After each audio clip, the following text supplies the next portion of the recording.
नमस्कार दोस्तों, स्वागत है आप सभी का। कमेंट में हर हर महादेव, राधे कृष्णा अवश्य लिखें। देवों के देव महादेव आप पर अच्छी कृपा बनाए रखें। आज की जो कहानी है वो ज्ञानवर्धक और मोटिवेशनल होने वाली है। तो दोस्तों, आज की वीडियो में हम बात करेंगे कि असली दुख क्या है। आज हम भगवान शंकर की अद्भुत कहानी सुनाने जा रहे हैं। एक बार भगवान भोलेनाथ पृथ्वी पर भ्रमण करते थे। एक व्यक्ति मिला, सबका दोष देखता जा रहा था। तभी तो चलिए इस कहानी को हम शुरू करते हैं और समझते हैं कि असली दुख क्या है। अगर आप इस कहानी को सुन रहे हैं तो पूरा सुनिए। इस कथा को आधा अधूरा मत सुनिए, क्योंकि इस कथा के सुनने से मनचाहा फल की प्राप्ति होगी। आप शिव भक्त हैं तो भोले का अनादर मत कीजिए और इस कहानी को पूरा सुनिए, जिससे आपको फल प्राप्ति हो सके। सुख और दुख एक ही सिक्के के दो पहलू हैं। आप जानते हैं कि सुख और दुख क्या है। सुख आता है, दुख जाता है, दुख जाता है, सुख आता है। आपको लगता है कि हमारे जीवन में हजारों दुख हैं, हजारों समस्याएं हैं, लेकिन आज वास्तविक तौर पर समझते हैं तो हमारे जीवन में केवल एक ही दुख है। एक बार की बात है, एक गांव में एक व्यक्ति रहता था। उसका नाम मोनू था। वह अपने जीवन में बड़ा उदास रहता था। उसका कारण यह था कि उसने अपने जीवन में अब तक कुछ भी हासिल नहीं किया था। वह कुछ भी नहीं करता था। उसके घर वाले भी इससे परेशान थे। वे चाहते थे कि वह बाहर जाकर कुछ अच्छा करे, कोई नौकरी कर ले, लेकिन वह उनकी एक नहीं सुनता था। उसके घर वाले दूसरे का उदाहरण देकर उसे ताना मारते थे, उसे तरह तरह की बातें करते थे, लेकिन उसे एक फर्क नहीं पड़ता था। उसके सभी मित्र कामयाब हो चुके थे, सभी ने अच्छी नौकरी कर ली थी, सब ने मिलते थे तो बढ़ चढ़कर बातें करते थे, लेकिन मोनू कुछ नहीं कहता था, चुपचाप रहता था। जब कोई उससे पूछता था कि तुम क्या कर रहे हो, तो वह कुछ नहीं कहता था। उसे यह कहने में शर्म आता था कि कुछ नहीं करता हूँ। वह सभी से यही कहता था कि मैं कोशिश कर रहा हूँ, लेकिन कोशिश का फल कुछ नज़र नहीं आ रहा था। देखते देखते ऐसा समय आ चुका कि मोनू अब सभी से मुंह छिपाता फिर रहा था। वह किसी के सामने नहीं आता। वह बहुत दुखी होने लगा था, निराश हो रहा था। उसे ऐसा प्रतीत होने लगा था कि मानो वह इस धरती पर बोझ है। एक दिन ऐसा सोचा कि मैं क्या कर सकता हूँ। अकेलापन में भगवान को दोष देने लगा और रोता रहा। एक दिन छुपता छुपाता घर से बाहर निकला और कभी रास्ते में इधर देखता उधर देखता, देखते देखते रास्ता पकड़े वह बौद्ध भिक्षु का प्रवचन देखा कि कहीं बगल में प्रवचन हो रहा था और प्रवचन में वह दुख की बातें कर रहे हैं। मोनू कुछ देर के लिए अपना मुंह छिपाकर वहीं कहीं खड़ा हो गया, कहीं कोई देख न ले। बौद्ध भिक्षु का प्रवचन सुन रहा था। बौद्ध भिक्षु सभी से कह रहे थे कि दुख हमारा सबसे बड़ा साथी है। दुख जीवन के बारे में समझाता है और सही जीने का तरीका बताता है। ये हमारे गुरु की तरह है, इससे हमें सीखना चाहिए। आप चाहें तो अपना गुरु बना लें या शत्रु। दुखों को अपना गुरु बनाते हैं और उससे सीखते हैं। चाहे तो अपने दुखों पर बैठकर आप रो सकते हैं, लेकिन इससे आपको कोई लाभ नहीं होगा, बल्कि एक दिन आप कमज़ोर हो जाओगे, निराश हो जाओगे। मोनू चुपचाप उस बौद्ध भिक्षु की सारी बातें सुन रहा था। जैसे उपदेश खत्म हुआ वह बौद्ध भिक्षु के पास पहुंचा, उसे प्रणाम करके कहने लगा, हे महाराज, अभी आप कुछ देर पहले दुख की गुरु बता रहे थे, कह रहे थे कि दुखों से हमें सीखना चाहिए, हमें उन्हें अपना गुरु बनाना चाहिए, लेकिन मैं भी तो अपने दुखों से परेशान हूँ। आप जीवन में परेशानी के बारे में बात कर रहे थे। मैंने अभी तक जो दुखों को झेला है, मुझे तो कभी ऐसा प्रतीत नहीं हुआ कि मेरे दुख मुझे कुछ सिखा रहे हों। मुझे तो हमेशा यही लगता है कि मुझे पीड़ा दे रहे हैं।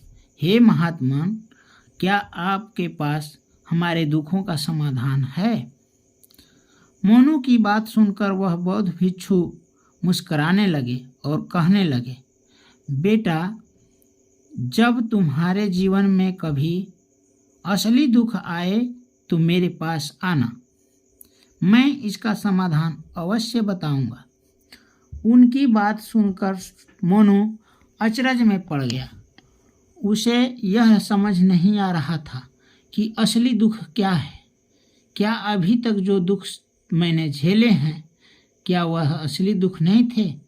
ताने सहे हैं, पीड़ा उठाई, तकलीफ सहा, वह असली दुख नहीं थे? वह अपने मन ही मन कहने लगा कि जब मुझे अपने नहीं समझ सके तो यह बौद्ध भिक्षु क्या समझ पाएगा। मोनू वहाँ से चला गया। सभी के ताने सुन सुनकर थक चुका था, निराश हो चुका था, जिस कारण वह निर्णय लिया कि वह कुछ करके दिखाएगा। फिर अपने पिता से थोड़ा सा रुपया लिया और एक छोटा सा व्यापार शुरू किया। उसके पिता मन ही मन बहुत खुश थे कि चलो मेरा बेटा कुछ तो करने जा रहा है, लेकिन उसे व्यापार में कोई सफलता नहीं मिली थी। ताने सुन सुनकर बहुत थक चुका था, निराश हो चुका था। उसे समझ नहीं आ रहा था कि किस तरह अपने व्यापार को आगे बढ़ाएं। तभी उसके पिता उसे कहा, इसी तरह बेटा प्रयास करते रहो। और मोनू फिर से कड़ी मेहनत करने लगा। फिर सफलता मिलने लगी। देखते देखते 3 सालों में उसने एक बड़ा व्यापारी बन गया। जो उसे ताने मारते थे वह उससे मिलने आने लगे, उसे पसंद करने लगे, उसकी चिंता करने लगे, उनके कर्मों की सराहना करने लगे।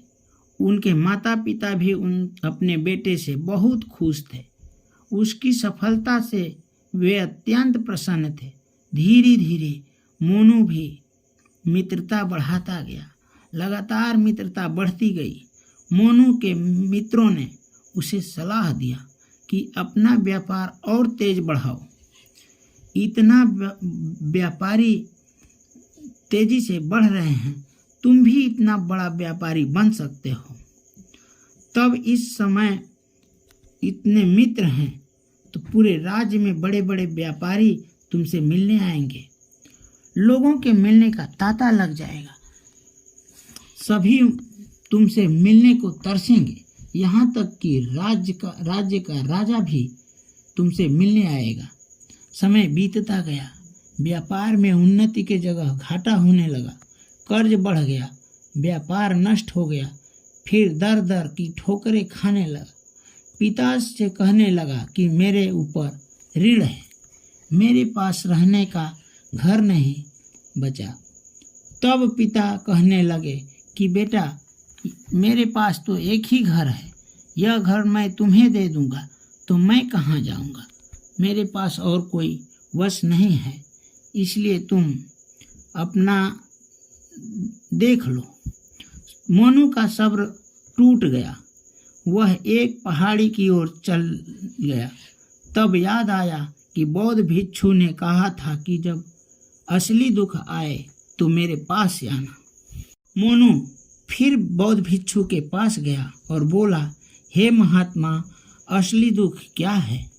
बौद्ध भिक्षु मुस्कुराते हुए बोले, कि पैरों के नीचे जो घड़ा का रुपए है वह ले लो। इससे मोनू बहुत खुश हुआ।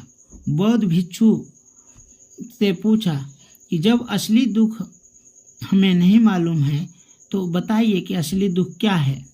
बौद्ध भिक्षु रुपए देते हुए फिर बोले कि जब असली दुख आए तो फिर चले आना।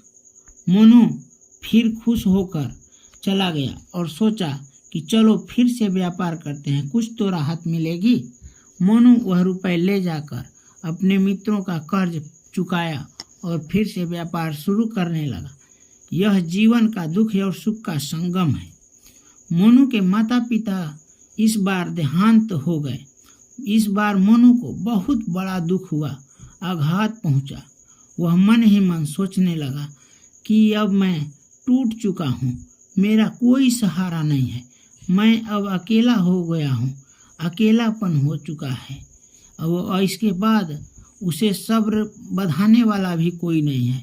यह सोचकर वह फिर बौद्ध भिक्षु के पास दौड़ा दौड़ा गया। बोला, हे महात्मा, मेरे पास इस समय कोई नहीं है, बताइए कि असली दुख क्या है। और मेरे पास मेरे माता पिता सभी चले गए, जिनसे मैं रुपए पैसे के लिए आज तक झगड़ा कर रहा था, वह सब यहीं छोड़कर चले गए। ये क्या यही सत्य है? हे महाराज, हमें आत्मज्ञान कराइए। तब मुस्कुराते हुए बौद्ध भिक्षु मोनू को समझाते हुए बोले, हे महात्मन, बौद्ध भिक्षु बोले, हे महात्मन, यही असली दुख का सत्य है। व्यक्ति जब अकेला हो जाए, शून्य हो जाए, उसके पास कुछ न बचे, कुछ दिखाई न दे और कुछ उसको समझ में न आए, एकदम निस्थिल हो जाए, वही समय असली दुख कहलाता है। इसलिए हे व्यक्ति मोनू, तुम घबराओ नहीं, मैं तुम्हारे साथ हूँ। इसके बारे में मैं विधिवत बताता हूँ कि असली दुख क्या है। जब कोई व्यक्ति सुख दुख को समझ न सके, धन दौलत छोड़ चुका हो, उसके संगी साथी सब छोड़ चुके हों, व्यक्ति अकेला हो चुका है, शून्य हो चुका है, उसको कोई समझ में नहीं आ रहा है, न वही असली दुख है।